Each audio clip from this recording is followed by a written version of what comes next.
Hi folks, I'm looking at this particular baby tonight, the Digitech Hardwire RV-7 stereo reverb. This little beauty has now completed, for the time being at least, my pedal board. Because I'm tending to use this a lot, the orange Micro Terror, rather than my Marshall 75 watt reverb, okay? This orange does not have reverb on it, and I do like playing with reverb. I like the ambience, and of course mixed with my head rush when I'm using that as a delay pedal, it really needs reverb. So this is what I've got, and I plumped for quite a well. I looked at quite a few, but plumped for this one in the end. Now, the Hardwire series of pedals from Digitech is kind of a bit more top end than the X series. Okay. So the idea behind the Hardwire series is that you pay a little bit more money for them, but you get something of greater quality. And actually the reverbs in this, you can probably see the logo on there, are Lexicon reverbs, okay? So you've got studio quality reverbs in this stomp box. You've also got better construction. I mean, this is a solid metal chassis. I do like metal chassis. Plastic ones, really, you can't trust to stand up to the rigours of gigging. And it's slightly bigger than the average size, if you like. So this is my Dodd chorus. Dodd is, of course, or was a Digitech company. So your X series pedals are about this size. The Digitech one is just slightly bigger. You probably can't see it on there, but take it from me, actually are. And the actual controls as well. These pots are great. They're slightly notched, so you can really get some fine adjustments on them, but there's a good bit of resistance. You just feel that they're going to last a while. Blue LED, nothing to do with quality at all, but hey, I like blue LEDs. Everything else is kind of red really and yellow. It's good to have a blue LED. So really the quality is fantastic. It's a stereo reverb, so you get the stereo out, but you also get stereo in as well. I haven't played with that yet, but I do have a stereo chorus here, so I could come out of the chorus in stereo and go stereo into the reverb and then stereo out again and get some really interesting effects with that. But it also means that this pedal could be used with keyboards or something like that, and you can still get the full stereo spread on it. So I think that adds to its usability really. Very simple control settings. You've got level to control the amount of reverb in the mix, liveliness, which is kind of the amount of top end, the decay, obviously how long it is before the delay fades out, and then this is your selector for the types of delay, and you've got room, plate, reverse, modulated, gated, hall and spring. Okay, so that's 7 different reverb types on here. You've also got true bypass on this pedal, but if you want instead, underneath this is a little switch, which is the tail switch. So you can switch this on so that if you play something and then hit it off, the reverb continues until it naturally fades out. But if you do enable that, you don't get the true bypass on the pedal. Okay, but just so that you're aware of that. But it's good construction, as I say. When I was looking for a reverb pedal, I was toying with maybe the Hall of Fame, specifically the Hall of Fame Mini. Or the Moore Shimverb, and then this came along really, and you know the Shimverb would have been good, but it didn't really give me enough kind of options, and it sounded good, but this just sounded better. The Hall of Fame Mini, it's a good idea, the Hall of Fame, these kind of tone prints and things, but I don't know if I can be bothered with the hassle of that. And to be honest with you, you tend to find a reverb sound that you like and then stick with it, don't you? So at the end of the day, I thought it might just be too much hassle, and this just won hands down when it came to the sounds in the end. So it also has this handy little thing, this kind of little rubber guard, which you can pop over the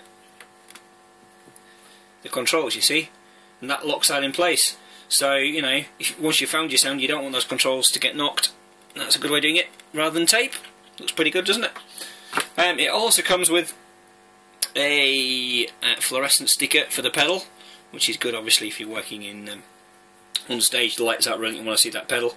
And it also came with the Velcro foot as well, so you could take the rubber foot off and put a Velcro foot on to get onto your pedal board, which I thought was a great idea until I realised that it was the wrong way round.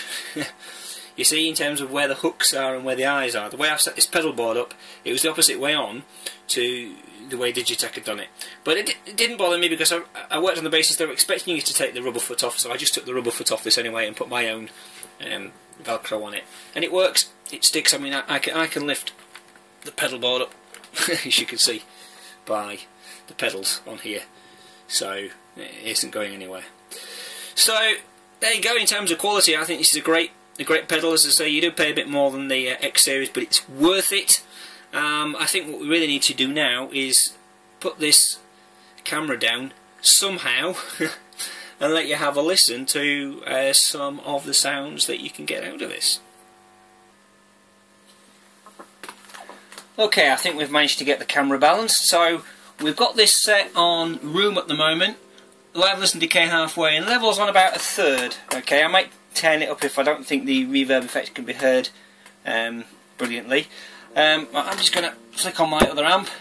So at the moment I've got this coming out in stereo, one side going through the Marshall 75 watt reverb and the other side going through an Orange Micro Terror, which is going into a Sims Watts 2B12 cab. They're both set to clean. My overdrive sound is coming from a Sans amp. So let's see what we can get here.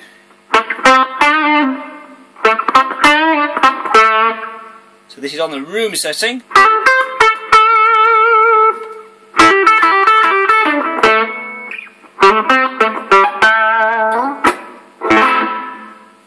So quite a short reverb. I'm not a big fan of room reverbs, but that sounds natural enough to me.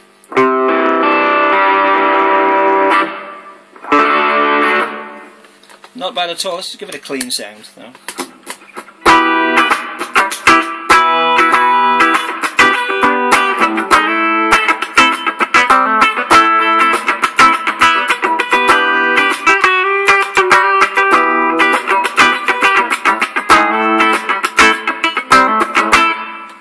So you can probably hear that quite well on there. It's not a bad reverb sound at all, that. Then we'll move on to plate. Okay, which is kind of a studio type reverb really.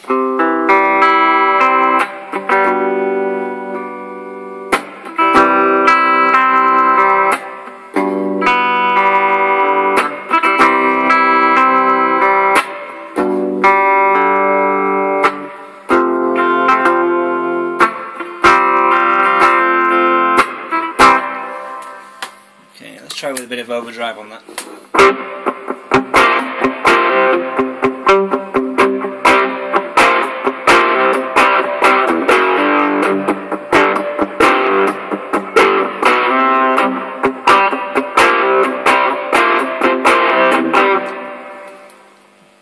Okay, that's not a bad reverb sound at all. That's usable for me, that definitely. Now I'm going to go on to reverse. Reverse is just weird. Just have a listen to this.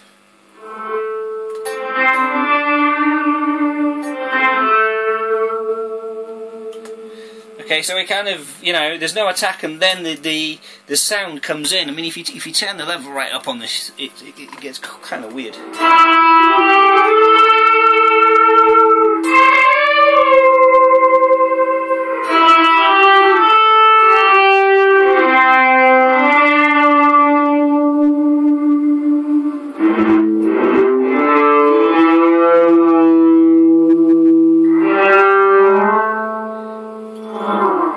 So I don't know how usable that is, but it's kind of a stringy type effect. You know, I always get it sounding like you're playing with a violin bow or something.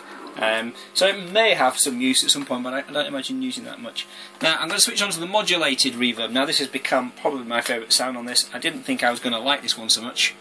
This basically adds some chorus into the reverb and to the reverb only, but I really quite like it.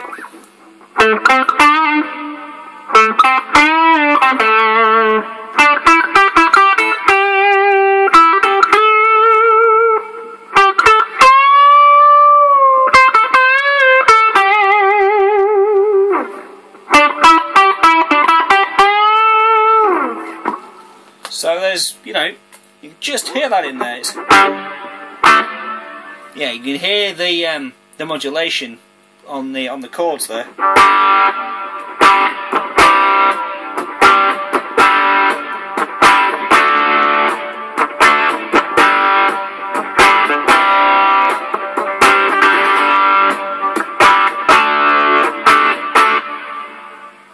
So I do like that, as I can imagine I'm going to be using that quite a bit.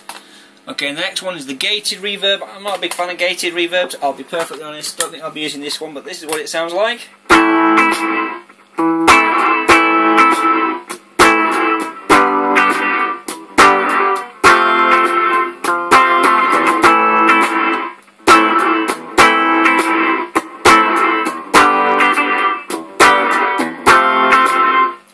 So there we go.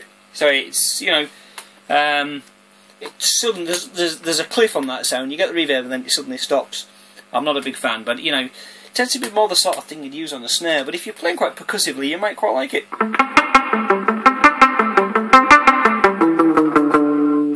Something like that. You see, it doesn't sound too bad at all. Onto the hall reverb. This is one of the reverbs I thought I would use quite a bit.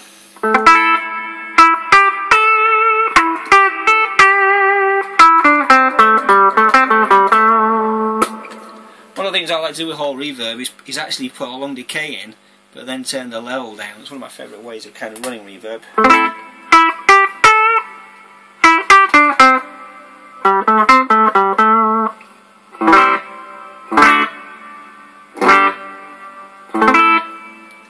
So it just adds a little bit of ambience in there, without getting too overpowering.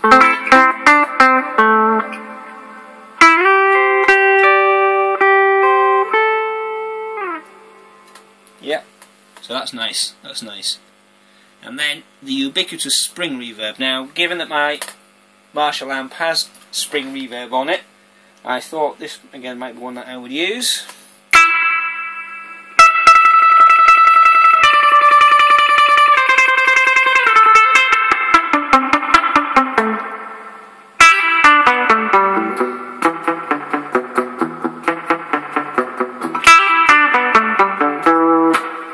Something like that, really.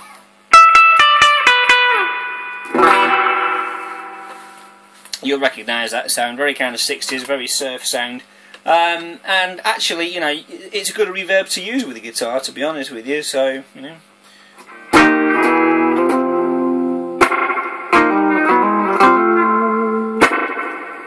Yeah, it's probably a bit too much there, a little bit too intense. So I've got the decay right up, so we'll just turn that down a bit and see what happens there.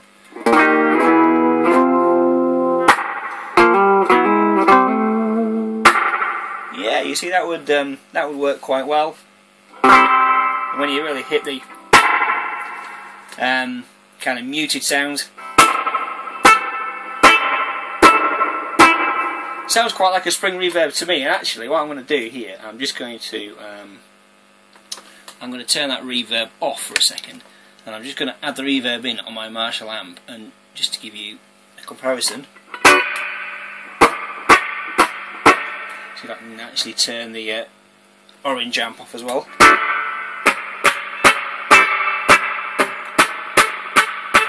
That's a real spring reverb.